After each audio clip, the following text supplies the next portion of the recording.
Mai girma gwamnan jihar Kano ya gama shiryawa tsaf domin ruguje ginin da ke jikin Badala, inda wannan gini za a rushe shi ne ranar jajiberin Sallah, ma'ana dai ran Talata. Mai girma gwamnan jihar Kano yana can ya gama shirye-shiryensa domin gari ya waye ya fara aikin da zai gudanar a jihar Kano na ruguje ginin da ke jikin Badala. To amma kuma wani hanzari ba gudu ba, wata babbar kotu mai albarka da ke birnin tarayyar Abuja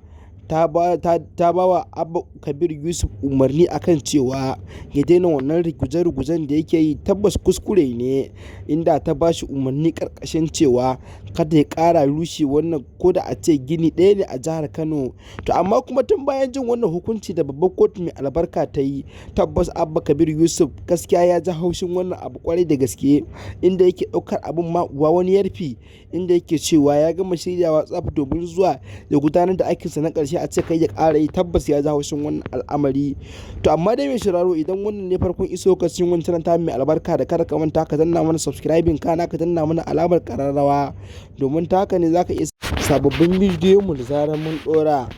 To mai sauraro, ka biyo mu har zuwa ƙarshen wannan bidiyo don san jin rahoto da kuma ɗan sa maka ɗan gajeren bidiyo dangane da wannan babbar kotu mai albarka da ta dankarawa Abba Kabir Yusuf hukunci kan cewa ko da bulo ɗaya ne kada ya ƙara rugujewa a jihar Kano.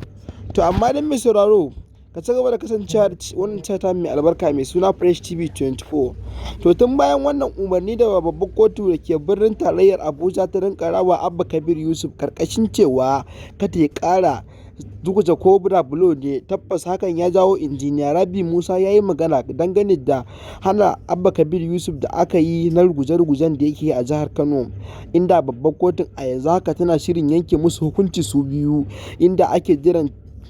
jiran injiniya Rabi Musa Kwankwaso ya ƙara cewa tak a je a yanke masa hukuncin da ya kamata, inda ake cewa daman can injiniya Rabi Musa Kwankwaso shine yake zuga Abba Kabir Yusuf domin ya je aikata abin da ya ga dama a jihar Kano. To amma dai mai sauraro, ka ci gaba da kasancewa da wani mai albarka domin samun labarai da dumudumin su.